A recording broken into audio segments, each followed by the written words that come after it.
लापरवाही, भीड़ भाड़, मौज मस्ती, बेफिक्री, बेखौफ, ये कोरोना के प्रति तमाम भारतीयों का इस वक्त एटीट्यूड है।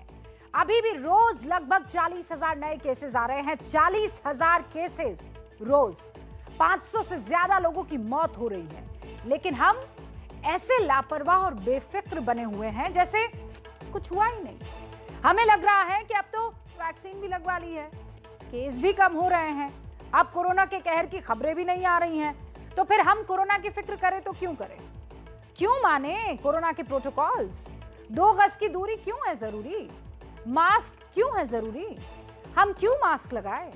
निश्चित तौर पर सबके जहन में यही चल रहा है। ऐसे लोगों को हम चेता चेता कर थक गए हैं। प्रधानमंत्री नरेंद्र मोदी तक ने कह दिया है कि ऐसी लापरवाहियां मत कीजिए।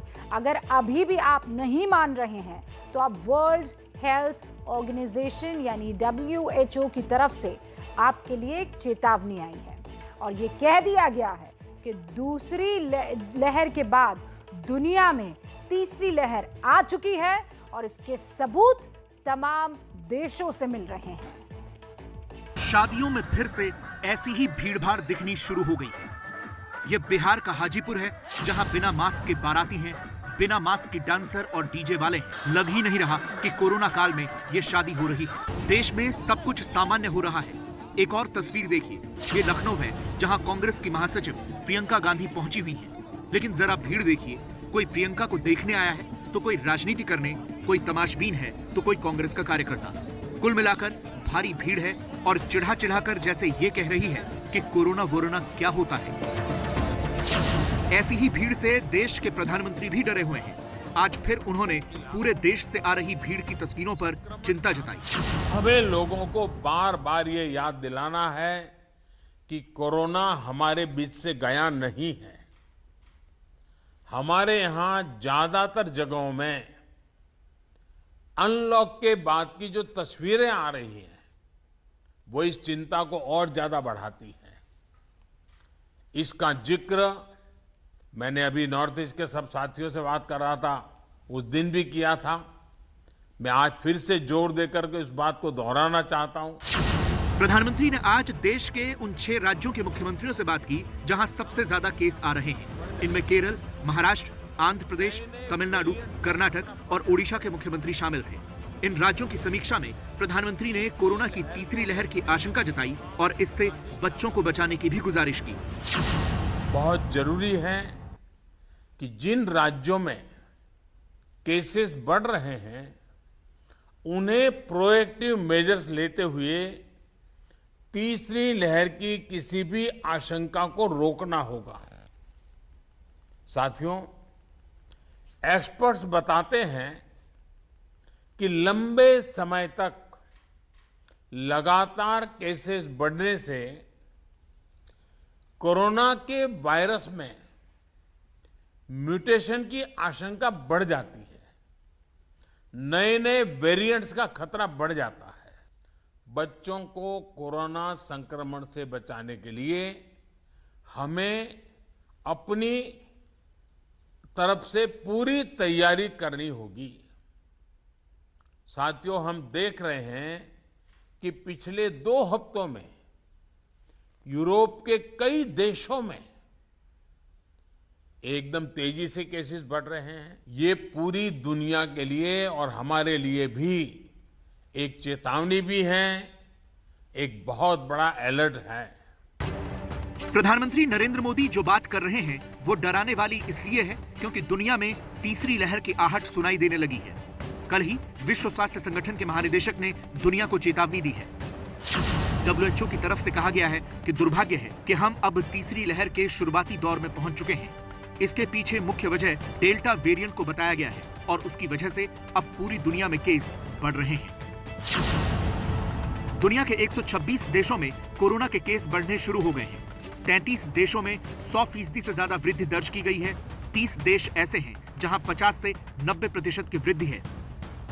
अलग अलग देशों के आंकड़े देखिए तो फिर आपको समझ में आएगा कि कैसे दुनिया में तीसरी लहर की दस्तक हो चुकी है।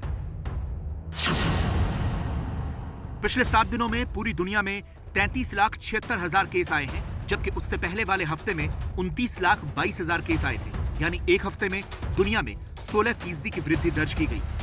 इंडोनेशिया में 3,09,000 केस इस हफ्ते आए, उससे पहले 2,14,000 केस थे, यानी 44% केस बढ़ गए हैं।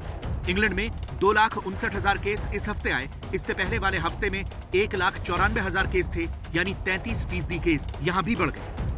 अमेरिका में इस हफ्ते 2 लाख से ज्यादा केस आए, उससे पहले के हफ्ते में 1,19,000 केस थे, यानी 69% की बढ़ोतरी है। स्पेन में इस हफ्ते 1,53,000 केस आए, जो पिछले हफ्ते 94,000 थे, यानी यहां भी 64% केस बढ़ गए हैं। नेदरलैंड्स में 64,000 केस पिछले 7 दिनों में आए, उससे पहले के हफ्ते में सिर्फ 16,000 केस थे, यानी करीब 300% की वृद्धि दर्ज की गई है। यानी अभी कोरोना के मामले में कोई भी लापरवाही नहीं बरतनी है। कि ये जो WHO की चेतावनी है वो एक ग्लोबल चेतावनी है। हम उसको समझें, एक वायरस के बिहेवियर को इतने बड़े स्केल में जो संक्रमण हो रहा है उसको समझें, उसको देखें, उससे लेसन लेके जो हमारे पास टूल्स हैं, टेस्ट का टूल, ट्रैक का टूल, टीका का टूल और वैक्सीन के अलावा जो कोविड अप्रोप्रिएट बिहेवियर का हमारे पास जो टूल हैं, उन स्ट्रैटेजीज को हमें अपनाना है और हमें बचाना है।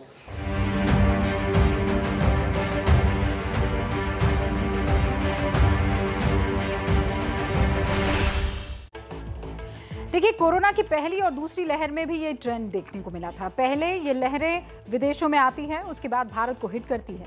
आप याद कीजिए ना, पिछले साल पूरे यूरोप और अमेरिका में तबाही मचाने के बाद भारत में पहली लहर आई थी।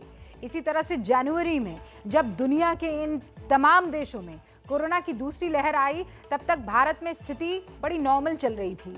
ये सामान्य स्थिति पूरे मार्च तक जारी रही थी। लेकिन फिर क्या हुआ, याद कीजिए, अप्रैल और मई, इन 2 महीनों में भारत में कोरोना की दूसरी लहर ने कहर बरपा कर रख दिया। और इसीलिए ये समझा जा रहा है कि जल्द ही भारत में भी तीसरी लहर आएगी। भारत के लिए चिंता की बात इसलिए भी है क्योंकि यहाँ वैक्सीनेशन के टारगेट से भी सरकार अभी बहुत पीछे चल रही है और ऐसे में खतरा किसी और को नहीं, हमें और आप ही को है।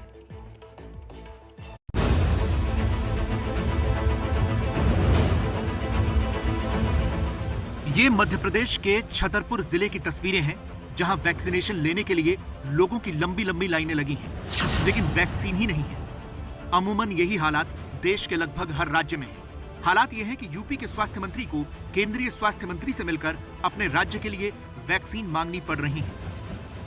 नए केंद्रीय स्वास्थ्य मंत्री से मिलने के लिए मेरा उद्देश्य तो यही है कि हमको जितना वैक्सीन उपलब्ध करा दें, जिससे हम तेज़ी से अपना वैक्सीनेशन आगे बढ़ाएं। कि हम 23 करोड़ 24 करोड़ की आबादी, जिसमें हमारी क्षमता है 12 लाख प्रतिदिन का वैक्सीनेशन करने के लिए, जिसमें हम कर भी चुके हैं, परंतु वैक्सीन की सप्लाई में देरी होने के नाते या कटौती होने के नाते हम उतना तेज़ी से वैक्सीनेशन नहीं कर पा रहे हैं। हमारी क्षमता है कि हम 3 करोड़ प्रति महीना भी कर सकते हैं अगर हमको सप्लाई उपलब्ध हो जाए। जब से नए स्वास्थ्य मंत्री मनसुख मंडाविया ने कार्यभार संभाला है, वैक्सीनेशन की रफ्तार और कम हो गई है।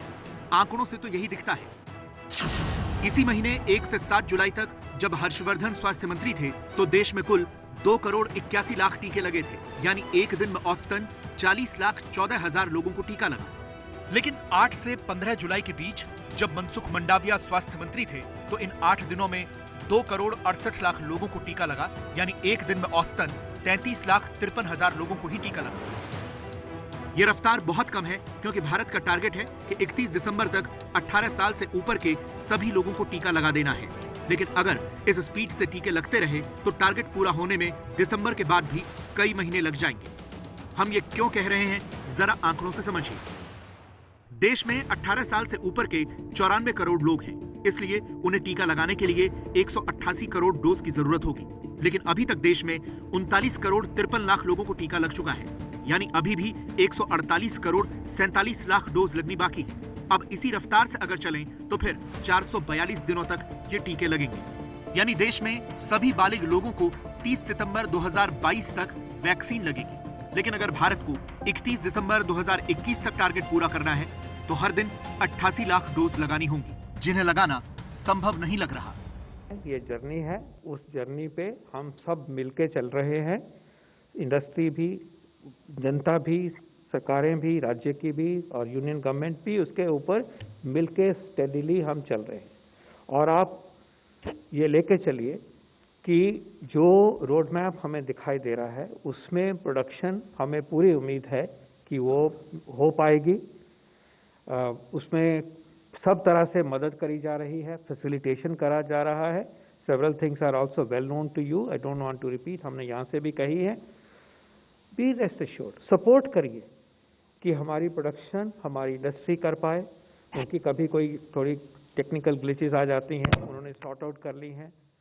तो ये जर्नी में हम पूरे कॉन्फिडेंस से चले हुए हैं और जैसे जैसे आगे बढ़ रहे हैं, यू आर वेल अवेयर कि नए वैक्सीन कैंडिडेट भी विजिबल हैं।